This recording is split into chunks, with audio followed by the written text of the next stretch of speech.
एक गांव में रेखा नाम की एक सास और उसकी बहू पूजा एक ही घर में रहती थीं।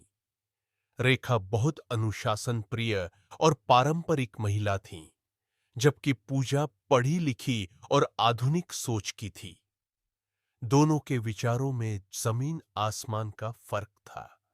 सुबह से ही सास बहू की तकरार शुरू हो जाती।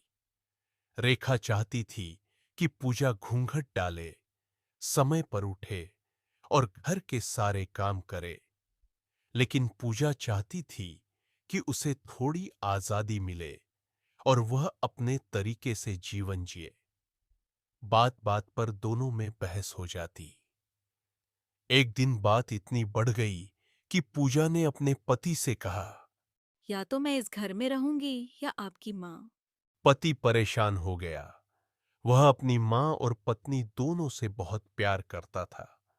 उसने दोनों को बैठाया और समझाया, तुम दोनों ही मेरे जीवन का अहम हिस्सा हो।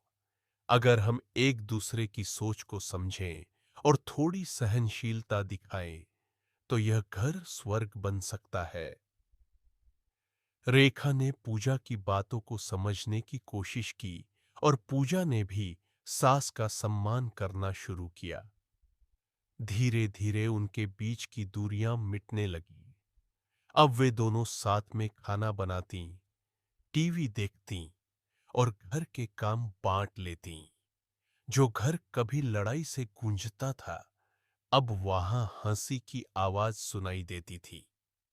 सीख, जब तक एक दूसरे की बात को समझा न जाए, तब तक संबंधों में मधुरता नहीं आती। थोड़ी समझदारी और सहनशीलता से कोई भी रिश्ता संभाला जा सकता है।